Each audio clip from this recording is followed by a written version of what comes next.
Hey, what is going on, guys? It's DK back at you with another video here to break down the Week 2 XFL slate on Draftkings.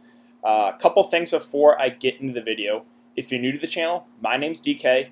I make daily videos talking about NBA, NFL, and XFL daily fantasy sports.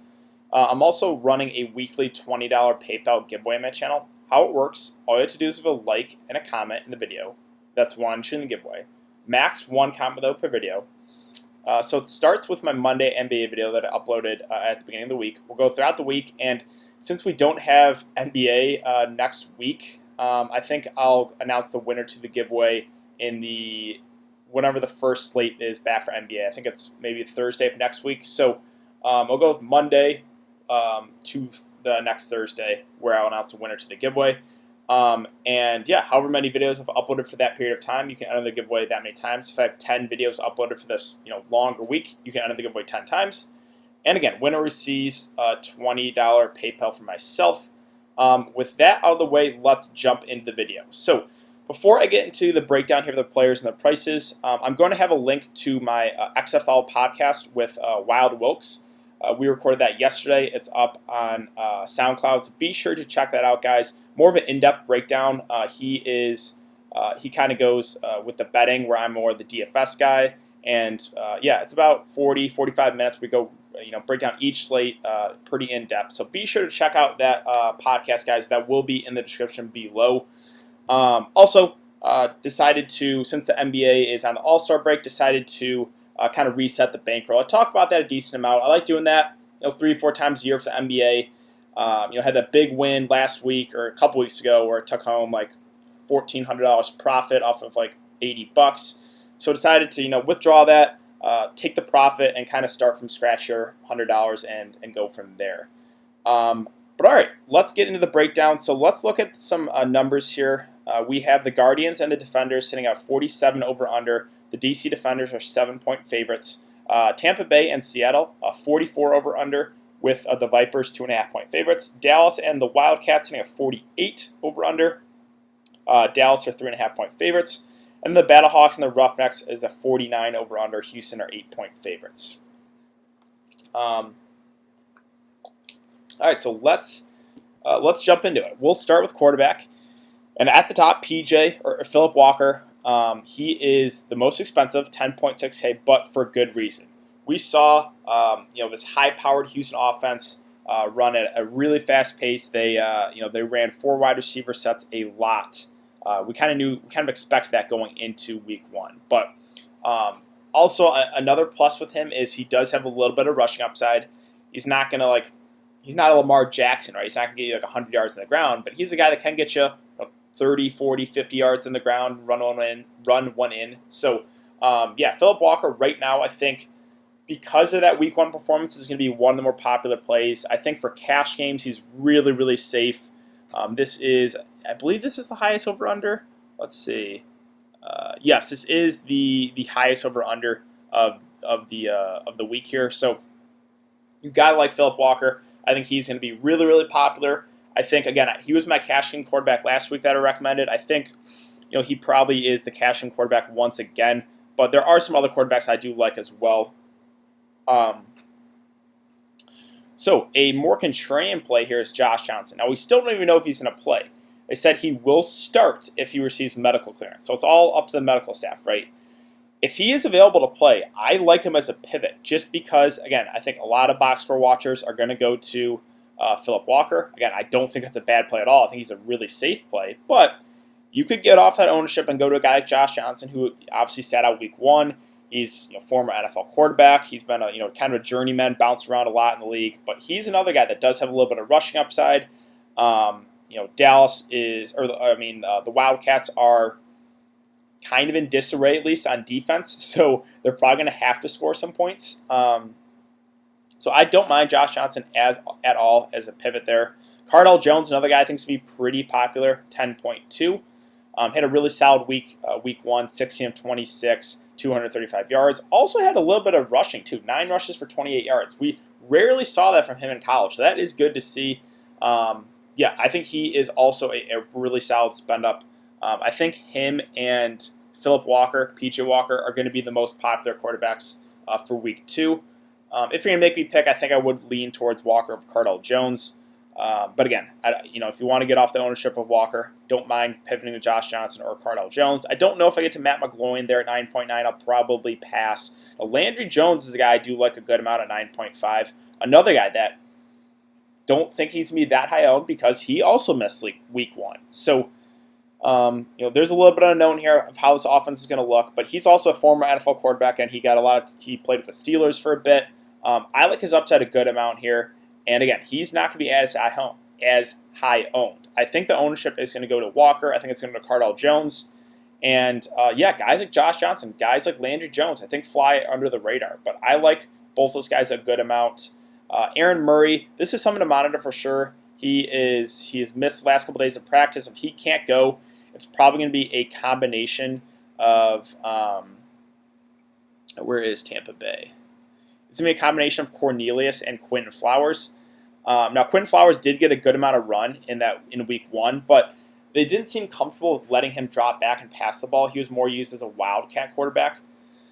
So, if Aaron Murray gets ruled out, you could always take a dart throw on Flowers, but I think it'll probably be like a 50-50 split with him and Cornelius, unless we hear otherwise. So, and even if Aaron Murray plays, Quentin Flowers is going to play. So probably a stay away. If I was going to play one quarterback, it probably would be Quentin Flowers, and just hope they unleash him. But can't recommend that for cash games for sure. Now Jordan Ta'amu is probably my favorite quarterback here at 8.9K. I love him. I love the discount off of him. He looked really solid that first game, 20 of 27, 209 yards, had 9 rushes for 77 yards. I like that a lot, that he has that rushing floor. And again, this game is supposed to be pretty high scoring. This should be playing from behind this one, according to Vegas, right? 8-point dogs. I really like Ta'amu. He is probably my favorite quarterback once again. And I think those are the only quarterbacks I would consider. Now, Silvers is questionable for Seattle. I'm not super excited about a lot in Seattle's offense. If he can't go, you can look to a guy like B.J. Daniels, just because he's a guy that does have rushing upside. He's more of a veteran.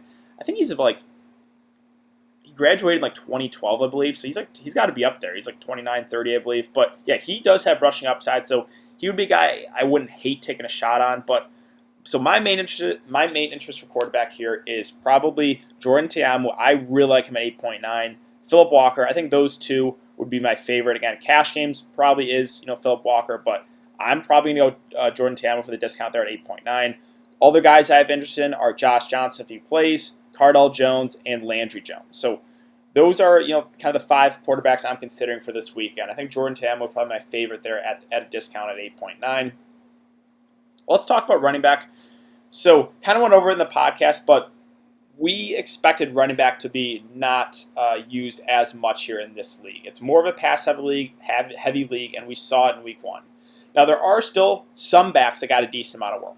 So, Davion Smith is one of those guys, 7.5K. He was used as almost a true workhorse back, had 16 carries for 79 yards. And the good thing about that is they were trailing the whole game. They were down big, and they were still giving the ball to Davion Smith. So, that is good to see. I think he has a pretty high floor just off what we've seen from week 1. Again, it was negative game script, but they were still giving him the ball. So, I'm okay with Davion Smith as a spend up. Now, I'll talk about 2 cheap backs that I like, and that's probably would be the way that I go, and then spend up a wide receiver. But some of these expensive backs are perfectly fine if you want to get there. Presley at 7K is doable. Had 12 carries week 1, but he's not a true workhorse, right? So I think he's fine, but I would probably, if I was going to spend up, probably would prefer Davion Smith or a guy like Elijah Hood, who got a lot of work. I believe he was 70% of the snaps he played. 12 carries for 43 yards. Now, the downside is he didn't run any routes and catch any balls, but he's another guy that I think is going to be out there a lot, which is, good. It's a, kind of a safety, right? We know he's going to get good snaps. James Butler is 6.3K. He was actually utilized a good amount, played a lot of snaps here for Houston.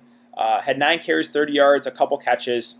Another mid-tier back that I'm perfectly fine with, but again, I will talk about 2 cheap backs I really like. Seattle, kind of running a 3-headed monster. I'll pass.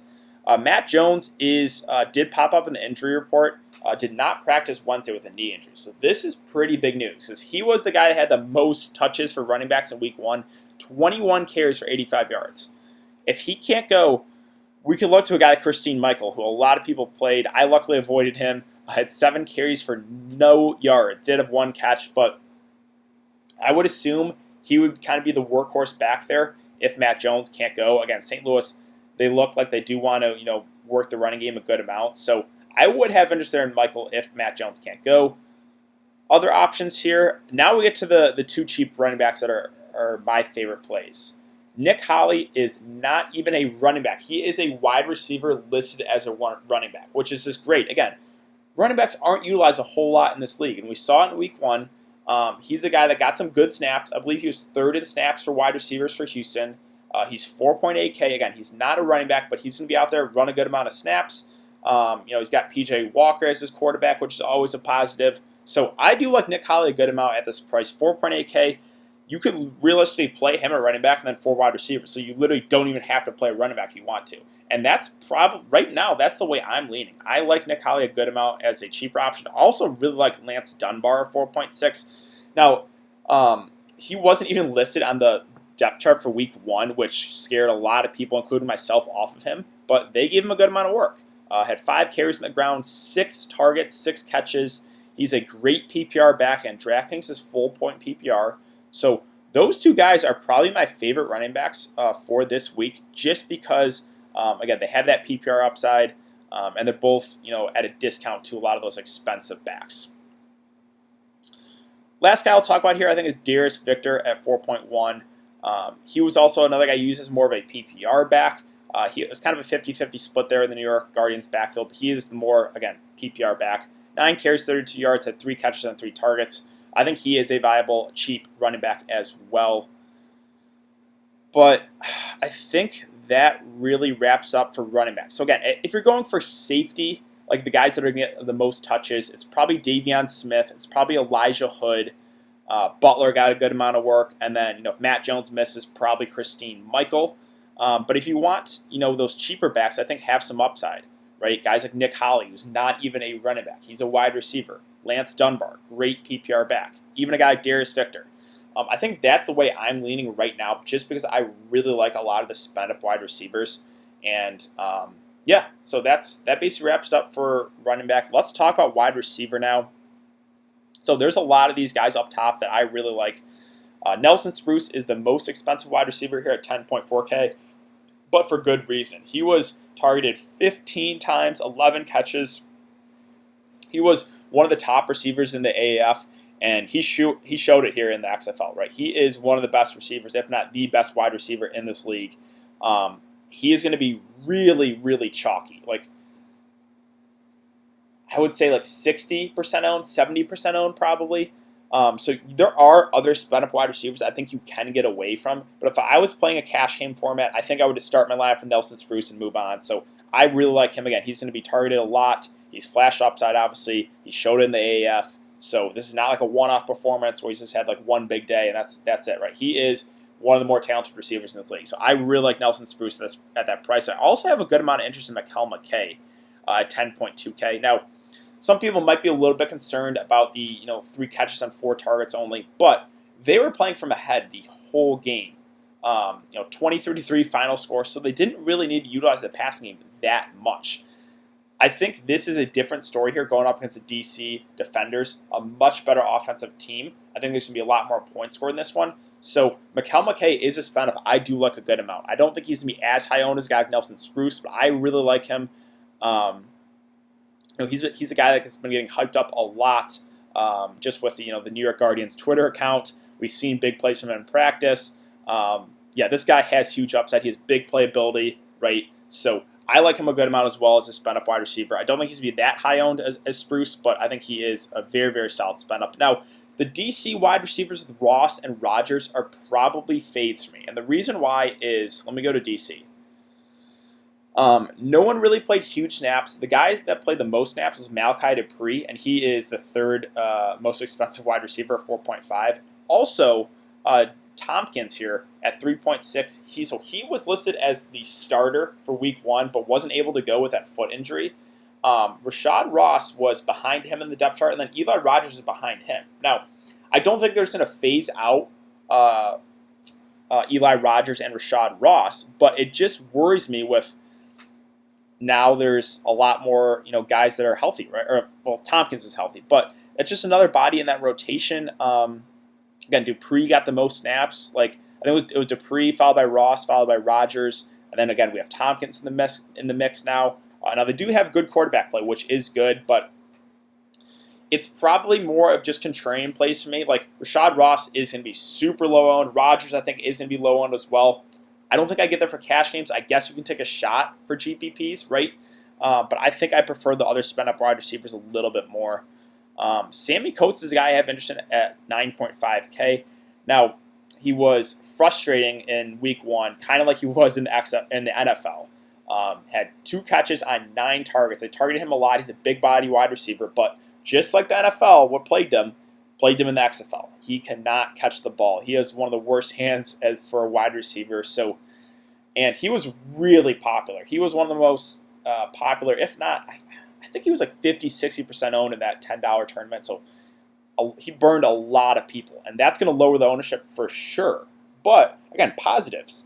He is big body wide receiver. He has big playability. He has P.J. Walker as his quarterback. We know the Houston Roughnecks offense is one of the better offenses in the league. Those are the positives, and I think he is still playable for sure as a spend up, and he's going to be very, very low owned after burning a lot of people in week 1. Let's see other options here. So Austin Proehl had a big day week 1 for Seattle. I'll probably pass. Again, I'm not super high on Seattle's offense. Did have 5 catches and 10 targets. I think that's going to raise his ownership. I think I'll look elsewhere. Khalil Lewis, another guy I liked as a value play there in week 1. He was 4.1. Now he's 8.9. It feels a little bit too expensive for him, so another guy that I don't think I get to. Now, Jeff Badet, I like a good amount here. Badet, however you pronounce it, 8.7K. Didn't have a great day there in week 1, but again, not the best quarterback play. Now he's got Landry Jones, a much better quarterback. And you can get him as a discount off of those really expensive wide receivers. I have a good amount of interest in Jeff Badet there at 8.7. I also really like Cam Phillips at 8.4. He played the most snaps by far of any Houston Roughneck wide receiver. He is, as a discount, again, he is 8.4, whereas Sammy Coates is 9.5. Khalil Lewis is 8.9. So I prefer Cam Phillips out of those 3 for sure. Again, he ran the most routes. He had 9 targets, 4 catches, had a touchdown. I really like Cam Phillips as well as his spend up. And then let's move on. So Pearson L at 8K. Don't know if I get to him. Dan Williams had a huge performance there in week 1. 6 catches on 9 targets. The concern is just the quarterback play, right? We don't know Aaron Murray's status. If he can't go, that definitely makes these Tampa Bay Vipers receivers a lot more risky. So if Aaron Murray can't go, it's probably a stay away from me for those Tampa Bay wide receivers. Like Nick Truesdell, tight end, he played a bunch of snaps. I think he played like 95% of the snaps, which is good. He's going to be utilizing a lot over the middle. Again, they can go to him in the red zone. But if Aaron Murray can't go, it's probably a stay away from me from these Tampa Bay Vipers wide receivers. Let's see. Other options here. Again, I think Tampa Bay, Seattle, that game is probably my least favorite game. 2 struggling offenses. We have some Aaron Murray again questionable. Seattle quarterback questionable as well. So there's a lot of question marks in that game, and 2 struggling offenses. It's probably my least favorite game to target. Let's see. Flynn Nagel at 5.2. I think it is definitely doable as a cheaper option. He had 6 catches on 6 targets. Again, we have Landry Jones coming back. That is big for Dallas. So I think he's a pretty solid play if you want to save some money. Jazz Ferguson, more of a GPP option at 5K. He got hyped up a lot in practices, in the scrimmages, but they didn't list him as a starter on the week 1 depth chart. Now, I think it was due to that thigh injury. He's more of just a GPP option because I don't really know what they're going to do with his snaps. So for now, just a more of a dart throw there. Other options, again, Malachi Dupree. He had the most snaps in week 1 for the DC Defenders. He has Cardell Jones as a quarterback. I'm fine with him as a cheap option.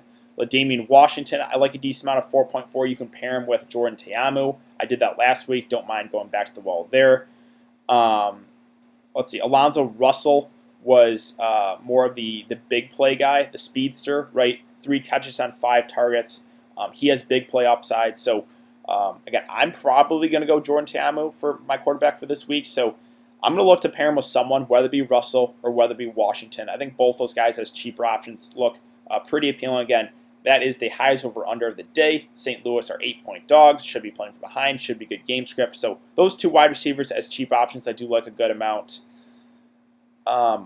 Blacknell was a guy that I liked. I talked about him in my podcast, but he didn't practice on Wednesday. Now, he didn't have a catch. He had 4 targets, but he played huge snaps. So someone to monitor for sure here. If he's available to play, I would like him as a cheap option. But, yeah, we got to keep an eye on his status. Tolliver is a guy that got a good amount of work. 3.9K. Again, the concern here is just the quarterback play, right? But I'm okay with him just because he's such a cheap price, even if, Aaron Murray can't go. Again, like Reese Horn, got a decent amount of work too. Kind of the same thing, right? Just the quarterback play that's in question there. Now, Tompkins is a guy I do like a good amount if he's going to be used as a starting receiver. Hopefully we get some clarity on that. Again, he was listed as a starting receiver for week 1. The concern is just he's dealing with a foot injury, but 3.6K, if he's going to be a starting receiver for DC Defender's offense with Cardell Jones as quarterback, you got to have some interest there. Joe Horn is 3.4K. He had 2 catches only, but 8 targets. Again, this game projected to be more high scoring, so I think Joe Horn is one of the better value plays for sure at that price point. And then, other than that, I think that basically wraps up for wide receiver. And then as far as defense goes, so I think I want to go with one of the defenses in that Tampa Bay-Seattle game, just because that is the lowest over-under. We have both starting quarterbacks status up in the air. So that's probably the way that I go right now, whether it be the Vipers or the Dragons. I'll probably actually lean towards the Dragons. Now, they are min-price, or I guess the cheapest defense, which is good. I think another popular defense would probably be the Roughnecks there, 3.4. But again, I kind of like St. Louis. I like Jordan Ta'amu. I like pairing him with one of those wide receivers.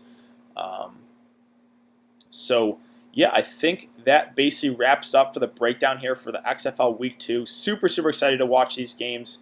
Again, guys, if you didn't check out the podcast, that will be in the description below. I had a more full breakdown. We go over snap counts for every team.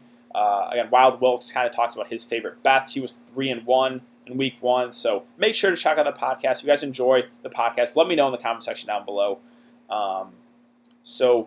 Yeah, I think that's going to do it for today's video, guys. If you have been enjoying the content, would really appreciate if you could like this video and subscribe. Again, it takes 2 seconds out of your day to hit that like button. Really helps me out. If you're not subscribed to the channel, would appreciate it if you'd hit that subscribe button. We are closing in on 3K subscribers. I believe I'm at 2.94 thousand subscribers.